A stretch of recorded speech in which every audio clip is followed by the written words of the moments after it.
What's up, everybody? Welcome back to Afterburner. He's Mikey. I'm Jordan. We're from In the Dome. We're here to break down the St. Louis Blues game. We're brought to you by Bet365, the world's largest sports betting platform. Open an account with Bet365 today and bet on a huge range of markets. Download the app today. Use code NATION when you sign up. Whatever the moment, it's never ordinary at Bet365. Let's get right into the goal. Controversy to end the game. You agreed with the call or disagreed with the call? Dude, I don't know what's going on. Do you know what a goal is? I don't know what a goal is. I don't really know what the standard is, but I would like to think that that's a good goal because someone should know. Who knows? Somebody needs to know. It's insane. I didn't see a lot of contact. I don't know. What does the chat say? It looks like people were. It seems to be not very happy in the chat, other than a good friend of the show, Daryl Sutter. Daryl Sutter, the biggest Oilers fan. Yeah, in Alberta. That's right. So I don't know. You were kind of thinking this was going to be a good goal. I don't know, when you slow it down into super slow motion. I know Kelly made the point about the flex, right? I don't know. I didn't see much flex, dude. It's hard to tell. As soon as you see it in slow motion, though, it's so hard. Like, he doesn't touch the puck, though. What was the problem? That? No. Well, you can see Parayko's. It's Sharon Gowich's stick, isn't it? Or whose stick is that? It's Parayko's stick. Oh, that is Parayko's stick. Okay, let's see. So he touches the puck initially, and then the forward motion of his stick right there pushes Vladar's pad. It looks like the puck might have trickled in anyways, but the force of his stick moves Vladar's pad out of the way. That's kind of how I viewed it. Okay, so Sharon Govich, first and foremost, that should be gone. Away out of the crease. Oh, fuck yeah, I don't know, man. I mean, a bad play by Sharon Govich for sure, but I mean, that's a huge man in Parayko bearing down. I can see the argument, but the old school hockey fan in me wants to say, if that was the Flames, I'd like to see that goal allowed. I like going to the net hard. I don't know. It's right on the edge, isn't it? I guess that's why it took 20 minutes. Well, I think what the issue most people have with it is just the standard or lack thereof. Yeah. Some nights you see that it's a goal. Some nights you see it. Nobody really knows. I don't really have a problem with a little bit of incidental contact. I hate the video review. Like, if you have to slow it down and look at it for 20 minutes, the call on the ice should stand. But I think what drives most people absolutely batshit insane is when, okay, we're going to see that goal in 2 nights from now, and it's going to be no goal. Yeah. Right after they do a sneaky long line change, right? Bringing the double whammy. Yeah, exactly. The one we get called for like too many men in offside or in overtime for a few games ago. So I don't know. It was a poorly officiated game. The Flames deserve better. For it to end like that just kind of sucks. But Sharon Govich probably needs to make a stronger plan that day. Well, first of all, he gets fucking walked. Yeah. I mean, have you does he know how to play defense? No, is my question. And if you can't play defend one-on-one, you probably shouldn't be on 3-on-3 overtime.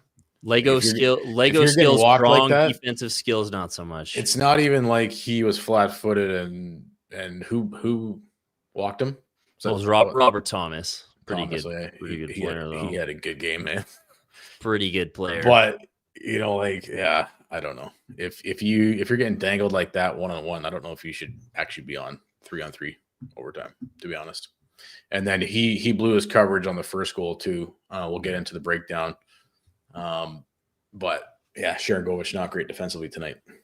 Tough way to lose. I mean, for me on Team Tank over here, that's beautiful. Well, it's a Zary OT winner would have been acceptable to me, or Coronado. But yeah, Pelletier played great, even though he didn't play a ton. Coronado played well. Sucks to lose. Well, it does suck because they played so well in that third period. But would have been nice to see Huberdeau bury that great chance Godger created him for him in the last few minutes there, but just couldn't do it. Even though he had a good game, just couldn't do it. Can't rely on the guy. He did have a pretty good game. I'll give him that. He's still pretty slow though, but like that, that play, Binnington, he's really aggressive, coming out and taking away the angles. He's aggressive everywhere on the ice. When's the last time you saw a freaking trapezoid penalty? That guy's all over the place. I haven't seen a goalie coming out that aggressively for a long time. He does that well. Worked on us tonight. You just got to get lateral. You got to know he's coming out and then take a step to the side. See, like Huberto, I don't know. They should have talked about it maybe in between periods, but you got to know if you get a chance there, you got to do a side step because that's where all the open ice was. Huberto would have had a wide open net. Not that he would have hit it, but at least he would have rang it off the poster. He would have hit the post. Yeah, that's for sure.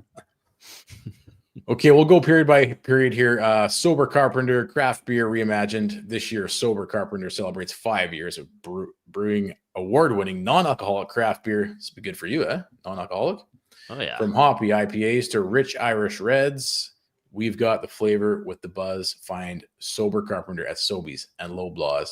Order delivered straight to your door at sobercarpenter.com. Cheers to 5 years of staying true to the craft. Sober Carpenter, crafted for those who sip differently. All right, first period, let's break it down. I don't know. The Blues go up 2-0. It kind of looked like maybe it was going to be one of those nights. You suggested maybe an 8-0 loss was in the making, but the Flames did battle back. You saw that stat thrown up there, fewest first period goals in the league. The Calgary Flames lead the league in fewest first period goals with 12. St. Louis, oddly enough, is second place with 15. They bumped those stats up tonight, but it's one of those things. Flames behind the 8 ball yet again. Yeah, and I don't know what it is. I don't know what you attribute it to. You're getting ripped in the comments for how you pronounced Loblaws, by the way. A little Loblaws. But Loblaws, tomato. It's not. I don't even think it's a first period thing. It's just a scoring thing. Like, again, 3 goals. That's all the Flames can muster on any given night. So I don't think it's like, oh, this is the first period thing necessarily. Because, the Oilers, what were they like? They were pretty close to us in that first period goal scoring stat. So yeah, they were like 15 or third down the list or something. Yeah, it's probably more of a microcosm of the fact the team can't score. And again, you saw tonight, they outshot the Blues like, almost over 3-1, 4-1 in the third period. Couldn't buy a goal. That's what happens when, you don't have the elite talent. So what is that? We still haven't scored more than 3 goals since we beat the Oilers back in October, eh? That was the only 4-goal game, right? Yeah. Was that you saying on the last podcast, or they had that on the last broadcast? Yeah. Last time. So it's hard to win when you can't score more than 3, no matter how well you play, right? Well, and Vladar probably should have had that first one. He looked a little shaky at times tonight. What were your thoughts on Vladar getting the start? I know it's kind of an automatic go-to when a goalie gets a shutout, they get the next start. Even though Wolf was probably scheduled to get the start last game, but it sounds like he was under the weather to start the game. So Vladar gets the start. I know you just want to see Dustin Wolf. I just want to see Dustin Wolf. But Vladar tonight, what'd you think? Yeah, I don't know. Like, sometimes looks a little shaky. Where is Wolf kind of looks solid all the time? Yeah. That's like you said, that first one he probably should have had. I know that's a slot shot, but that was a long pass, kind of went through him. So, if he makes one more save. But again, you can't be relying on the margin of error being like, hey, we need the goalie to make one more save or we can't win. So I thought he was okay. Okay, well, let's see. I think we got this first goal queued up. It's a power play goal by the Blues. 13 minutes into the period. Again, I mentioned Sharon Govich defensive breakdown on the overtime winner. Both gets walked up at the blue line or top of the circles, and then again in front of the net. But I believe this first goal by the St. Louis Blues, also Sharon Govich is still traditionally you want to have a little box formation. We were texting each other, and it's like there's no real formation there. Yeah, Sharon Govich couldn't clear the zone either. It was just all around not a great play. So yeah, I still think that's Sharon Govich's guy, but yeah. This Robert Thompson goal, whoa, he's walking guys all over the place tonight, eh? Dude, he makes that little look back to Kadri. Totally fooled Kadri, eh? 5 minutes left in the first period. Robert Thomas, yeah, he did Kadri dirty there, and then this was a sneaky good release too to beat Vladar. I thought this was an excellent shot. What a sick play! A no look changes the angle. It's in tight off the bar in. Absolute sick. That little fake drop backhand pass to make Kadri dizzy. That was crazy. Usually I'm mad when the other team scores. Yeah, I was just like, respect, bro. That was sick. Yeah. Yeah. And then 15 seconds after that, Jacob Pelletier. Back in the lineup, baby. Only played, how much did he play tonight? I know I was complaining because he didn't see much time in the third period. Well, was it 6 minutes late in the third period? And then he got one more shift. I think he had 2 shifts in the third. He had 2 shifts in the third. I don't know. I don't really like that guy who shot out of a absolute fucking cannon tonight. He had like 4 shots after the first period. Great first period. I think with him on the ice, Flames out chance St. Louis 5-5, 3-0. He was great, man. He was awesome. And he's got that contagious youthful energy. Yeah. Eh? Yeah, His celebration after the goal. Yeah. You saw it on the celly. That's what we need. That's what we need more of, man. Yeah, let's see this. But the Columbus game, well, that was a snooze fest. There's been a lot of snooze fests where it's like we could use some juice, we could use some energy. Get Pelts in there. Well, it's not like shortening the bench is putting more, it's not creating your more offensive danger. And like, it's not doing anything. Double shifting Huberdeau. Double shifting Huberdeau. Yeah. There was, I'm sure you probably saw this too. Like there was some online debate. Maybe people give us your thoughts in the chat prior to the game with Pelletier's kind of ice time he's been getting so far this season, even as a whole, I think as a Flame. It's one of those things where one side of the argument sees where we're at in this rebuild, and you want to have an emphasis on playing younger kids and obviously first round picks. And you got a guy like Jacob Pelletier where, yeah, he hasn't been great and he's been given some opportunities, but he hasn't had a big runway. And I you and I have been talking about this lots lately together. We'll talk about it on the next podcast for sure. But you'd almost like to see, especially if these higher draft picks, you'd like to see them get a bigger runway, especially where we're at in our rebuild. And it's almost like some of these guys need 50, 75 games. Yeah. And you're doing some comparisons across the league where some of these other teams have similar aged picks that are already up to 150 plus games. Well, yeah, I think it's interesting with Pelletier specifically because, some of the discourse this week has been like, oh, this is last chance. Runway's running out. Like, time to prove it. And it's like he's played 39 NHL games and he's 23. Yeah, it's not a lot. He's 23. He's not 22, 21, 18. He's been around the organization since 2019.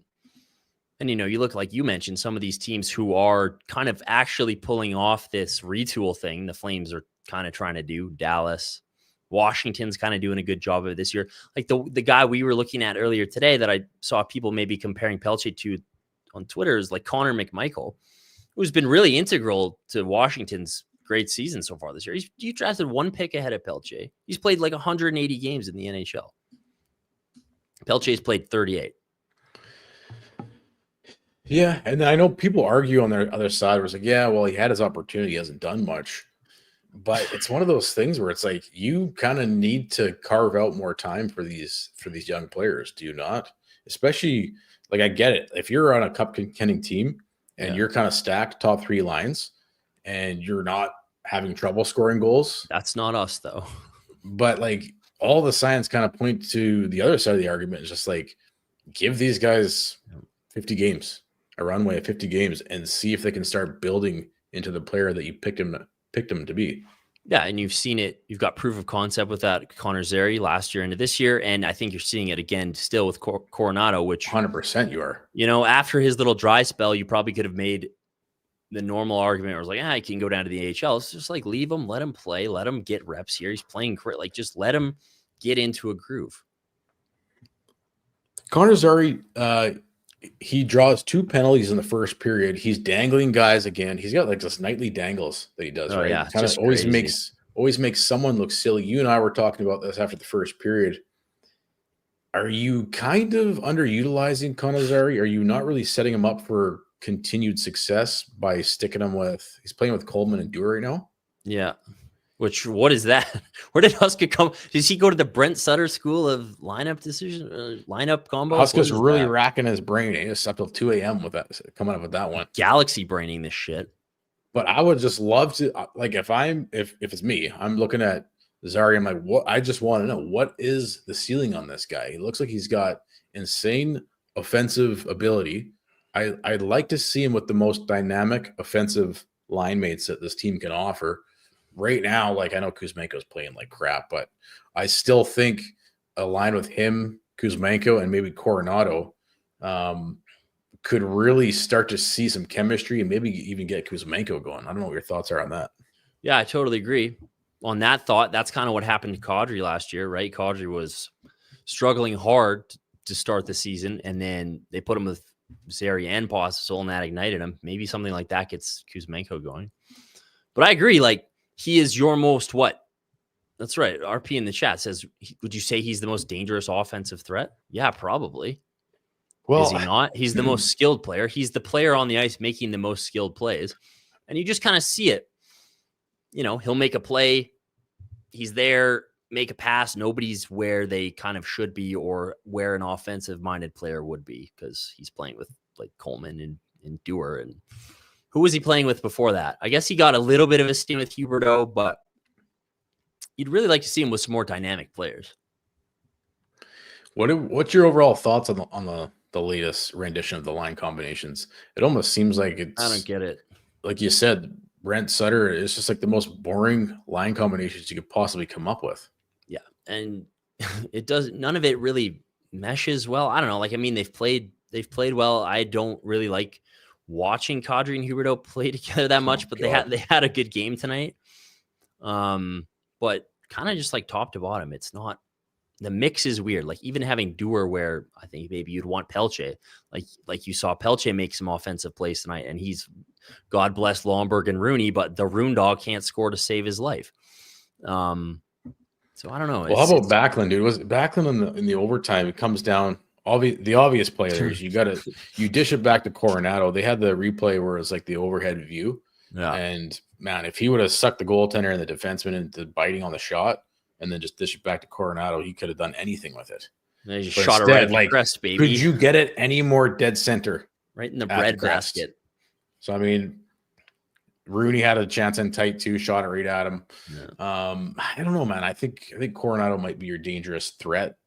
Obviously, yeah, totally. Well, they connected on the power play goal, which we can take a look at that. But I think, Coronado makes a great play and snipes that. But I think the key to that whole play is the one-touch pass by Zary there. If he holds on to that, if he, even hesitates for a minute, that play is probably not available for Coronado, and that lane doesn't open up. And that's an example of it. Two high IQ offensive players playing together. Yeah. Richmond's is going to take us to the second period. Every home game, enter to win the monthly grand prize of a VIP experience. You and a guest can win flights, hotel tickets, and spending cash to see the boys hit the ice on the road. That would be sweet. Great food, daily specials, TVs everywhere. Richmond's is ready for game day and serving up delicious barn burner blonde from Origin Brewing all day at a special low price. Flame special.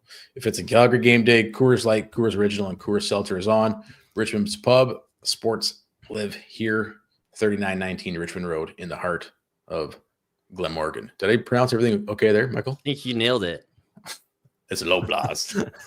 Low blast. It's low blast. All right, second period. Possible draws a penalty.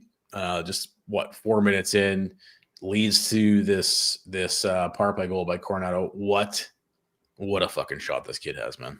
Dude, NHL big league money mother effing shot. Just rips it through Jordan Binnington, eh? Yeah, let's take a look at this thing. Sets himself up to get into the position. He fakes the pass, takes a step forward. Right here, fakes it, takes a step forward. He knows. Yeah, the Flames have had since like Mike Camilleri, probably, in terms of like heaviness, accuracy, snipe. Maybe Sharangovich is there too, but man, that kid can snipe. But like I said, that one-touch pass, I think that's something the Flames power play lacks a lot. You watch other power plays that are really good. There's a lot of multi-passing plays. There's a lot of quick moves. The Flames, and it's like multi-dimensional too, right? Yeah. It's not just up and down. It's so Zary read that very well. Knew Coronado had a lane there and got it to him immediately. So that was beautiful. Gould, after this goal, Mike Gould, who also hosts the show as well, He's got a good account on Twitter to follow. But he was saying that Coronado, hell of a shot. He thinks second to Sharangovich, one of the best scoring talents that this natural scoring talents this team has had in maybe since Camilleri. Oh, did he say Camilleri? Yeah, that was my comparable too. And even like later in the week, I heard that as well from another person right after I was thinking it. So I think, yeah, people are starting to draw those comparisons. I did respond to Gould and said, I think they're close, but I think Coronado takes the pick for me. I don't know who you're going with if you had to pick one of these guys. I go with the Bison, baby. You know, I still get hate for hating on the Sharangovich trade, and so I gotta go with my boy Matt. But he does have that kind of heavier. I don't know. That's the thing. Like, I don't think he's as one-dimensional as people maybe say, where he's just purely a sniper. Yep. Like, and that's another reason I think he could help Zary and hang with Zary and play with him, because you watch him on the forecheck, you watch him on the boards. Like, he's a pretty good player in all three zones. All right, Richards. This is what I wanted to ask you, man, because it still seems like a lot of people he gets a bit of a rap for his skating, but man, I think his skating is right there. Maybe later in the shift, he gets a little fatigue and he loses half a step. But man, some of the bursts, I think he's up there for, one of the fastest skaters in some of the metrics that I've seen. But for sure, he's made huge strides since last season. And obviously, if he can keep doing that, Richard, I think he'll get there. I mean, Pospisil might be in a league of his own, but I think he can get there. Dude is a absolute Tasmanian devil out there. He was feisty tonight, eh? That was good to see.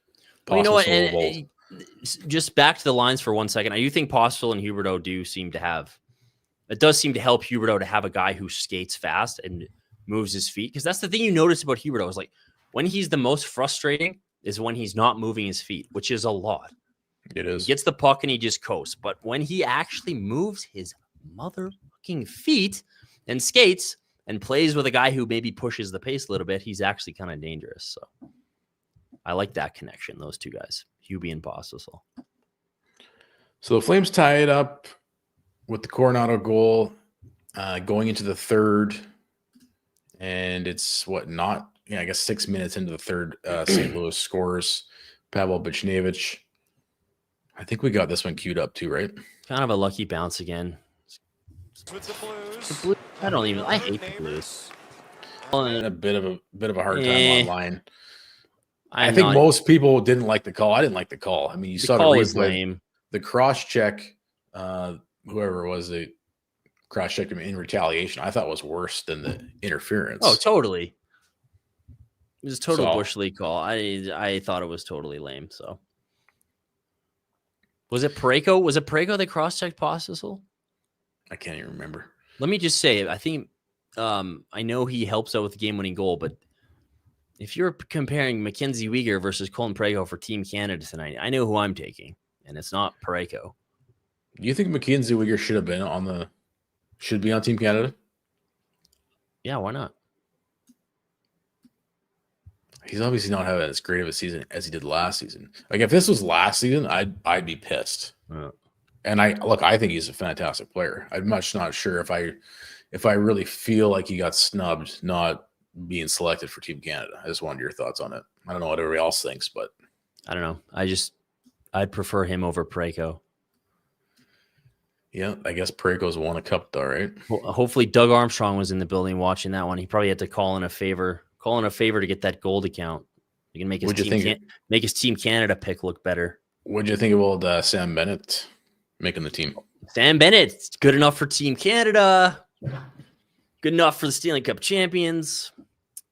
Not good enough for Calgary. No, couldn't even crack top six here. No, fourth line. Healthy scratch.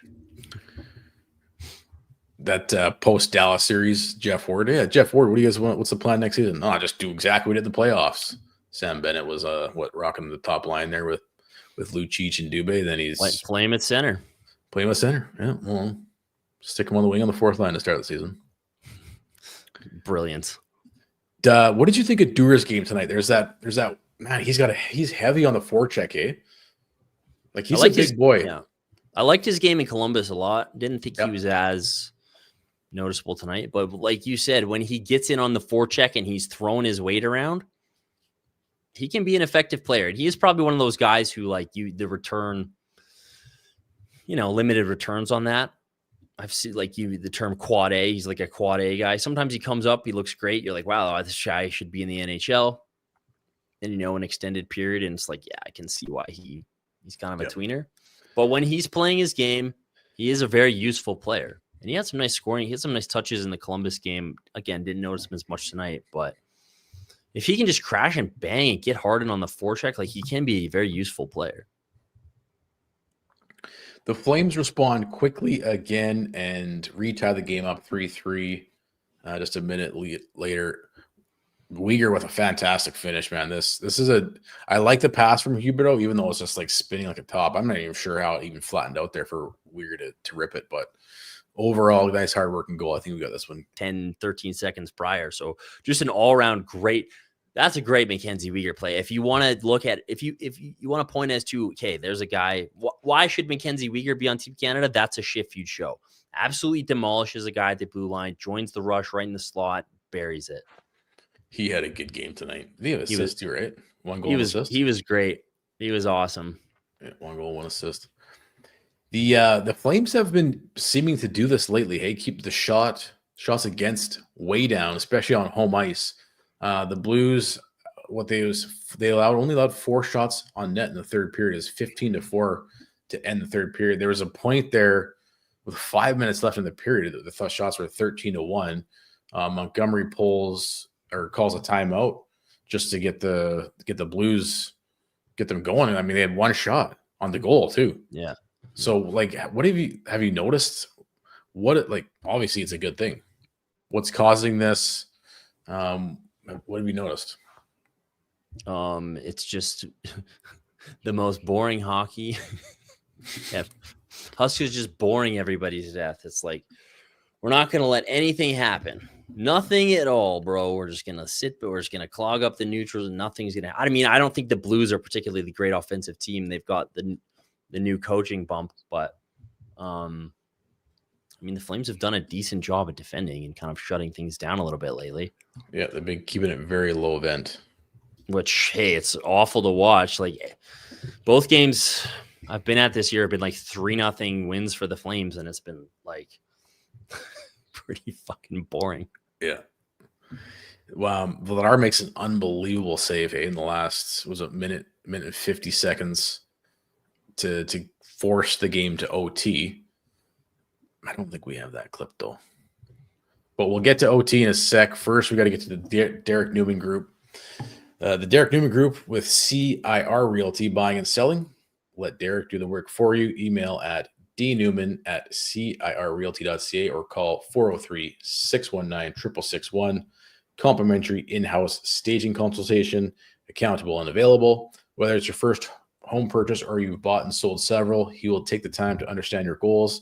On the selling side, we'll do a pre-listing consultation and help you every step of the way with a comprehensive marketing plan, detailed analysis, and other comparable homes in the market. Ability to find homes off the market and go the extra mile to hunt down options for buyers.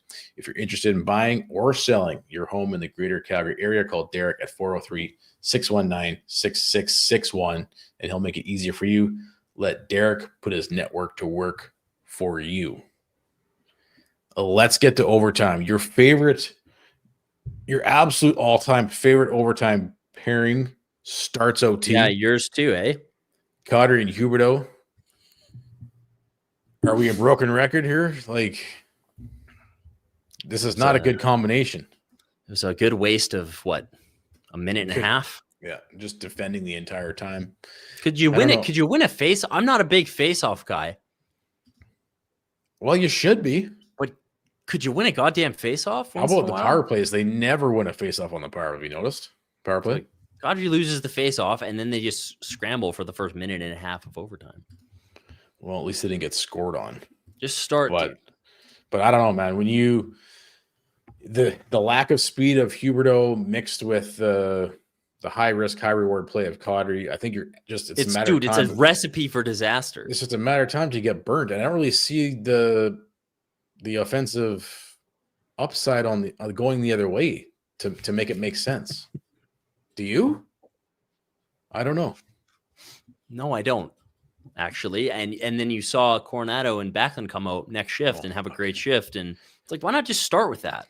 Could you just start with that? Start with the players who are, good in overtime? No, he's gonna spite. He's spiting himself now.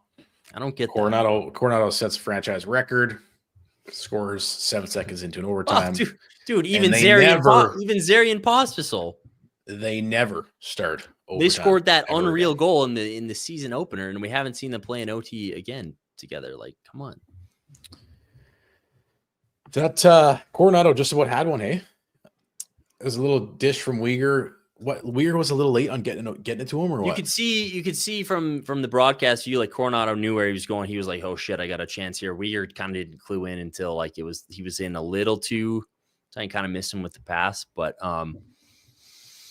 that chance Backlund had was probably their best chance. But like you said, he directly at the crest. Right at the crest.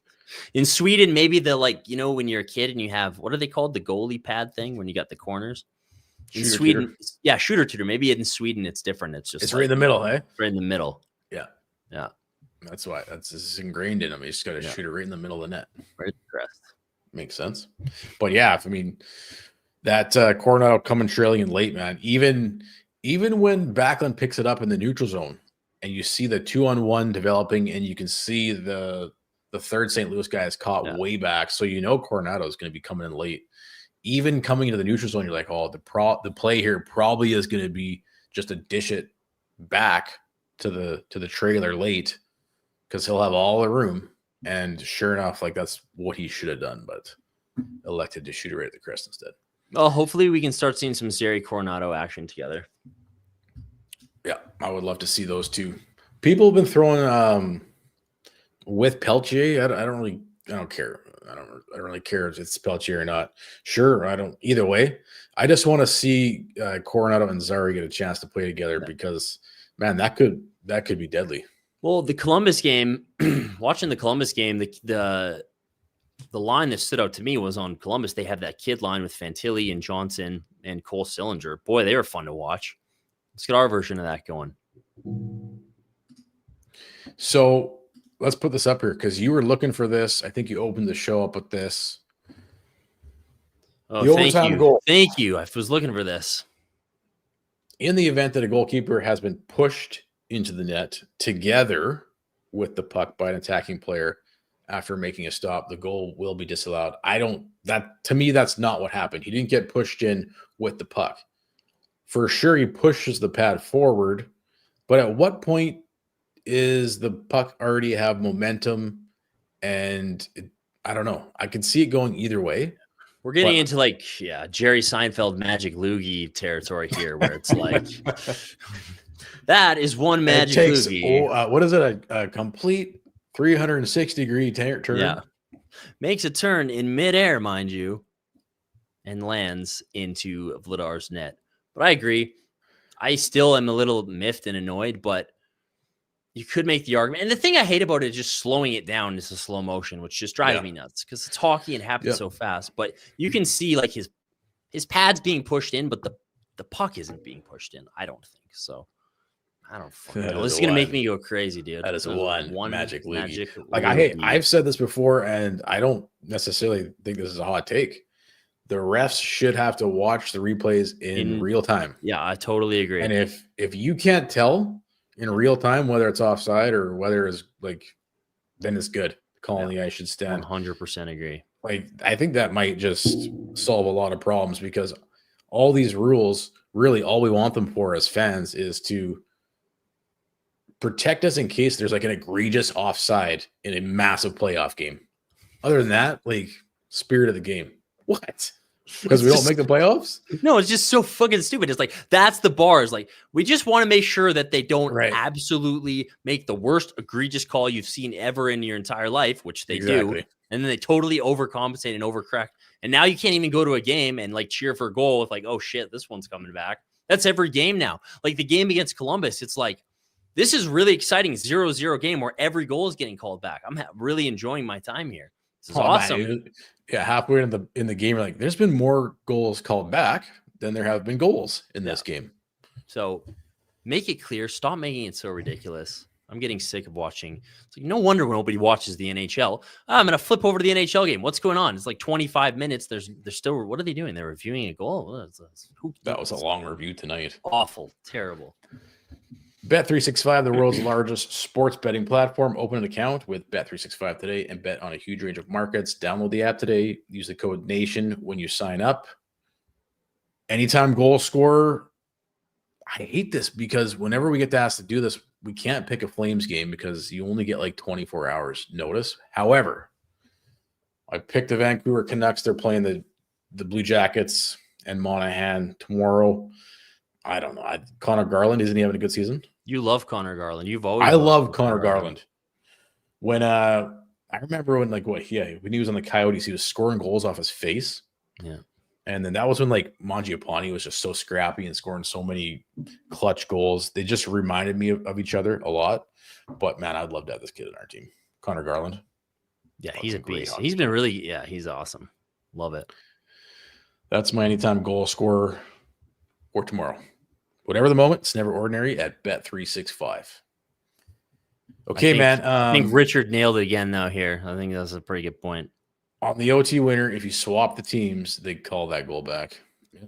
What's your Yeah, it's like there's a big red button in the NHL arena or at the head office in Toronto. It's just it's an FU Calgary button. It's like, how are we gonna screw the Flames tonight, guys? We gotta come together as a team. It's like they're in overtime, they press the button, it's like time to screw the Flames, bros. Did it again. Although it seems like this season it's been more in favor of the Flames, or is that just because they got someone upstairs that knows when to challenge and when not to? It's maybe more so that, eh? I don't know. All I know is this Weidman effect is still fully real, man. Everybody's loving. Have you seen this? I just want to mention this. So have you seen Lomberg singing the national anthem? And yes, dude, he's freaking belting it out. He's he's awesome. Does anybody else do this? Oh, I think I've seen it from time to time over the years, but I couldn't come up with a name. But for sure, both anthems, American and Canadian, have you noticed? Just loves it. Freaking loves it, eh? Freaking loves it. Any closing thoughts here? Anybody want to throw a question in the chat real quick, or a comment or something? Give us one more point before we wrap things up here. I know you always look at the schedule like, oh, St. Louis, this is probably going to be a boring game. It kind of had boring moments, but it turned out to be a pretty entertaining hockey game. You got to see Coronado score a goal. Pelletier get his first of the season. He was jacked. So I mean, there's some pretty cool storylines tonight. Yeah, and that's all I want to see is like games. I like games like this. No complaints. I know I'm known for my complaining, but when Peltz is in the lineup, jacked up, when Coronado's scoring, I just really want to watch some of these kids get a chance. What are your thoughts on Kadri getting traded potentially? I don't know if Brad. I know. Brad wants him. Go for it. I know you're in the boat of it makes sense to trade him for Conroy, but if you're Conroy, but I know if you were running the team, for sure you'd be trying to get a deal done. But yeah, I don't think he's getting traded by Christmas. If he does get traded, I don't know. Dude, Christmas is in like 2 weeks. 3 weeks. I don't think that's happening. No, definitely not. Maybe maybe. But is he getting traded this year? Let's just say. I don't know. I'd still be very surprised. I think maybe if the Flames are more out of it, possibly, or if Brad maybe stops his lowballing and actually ponies up for once, maybe he can be had. But at this juncture, I'd still be surprised. All right, we'll get 2 more here. Correct was not the only one. This was interesting, right? Because there's 4 top 10 picks, as high as 3rd overall, that did not get invited to camp. Seneca, Iggy Jr. didn't get invited, and although Iggy's out, he's out injured. Yeah, but season. I don't know. It's pretty egregious. And Hockey Canada is kind of like developing a rep for this like galaxy brain. Oh, we want grinders and shit. I thought somebody pointed out like Seth Jarvis. Yep. Did you see that? Like, I remember that. He was cut from the 2021 World Junior roster. Now he's on Team Canada. And leading the league, isn't he? And he's been great. So I don't know. I think it's dumb. I think it's a really poor decision. I think obviously we think the world of Zane and his skill set. So I think the most common response I saw to that was that, well, it's a 19-year-old tournament. So does that mean, they're shoo-ins for next season? And yeah. Depending on the management, it's kind of like our management, right? Yeah. Well, it's true. Yeah. Hey, we prefer to play the 28-year-olds over the 22-year-olds, like. Yeah. All right. We'll end it on this note. Cody's asking who is the best performance tonight. Who are you giving it to? Well, after the first period, I would have gone with Pelts because he looked so great and was shot out of a cannon. I think you got to go. I want to still say Pelletier, even though he played like 7 minutes. I don't know. Uyghur was pretty good. I thought Zary was really good, though, man. He was good too. I like Coronado had a good game. Yeah, I'm gonna go with Zary. I liked his game. I'll go with Uyghur tonight. Nice. All right. Thanks for watching, everybody. We'll catch you guys on the next one. What do we do in the next one? I think we're doing on against Florida. Chucky's coming to town. Chucky had how many points tonight? No, I think Chucky had a 5-point night tonight. Has Huberto ever had a 5-point week? Well, he had 4 points in the home opener, or like close to there. So good old Huberto. All right, guys and gals. See you on the next one.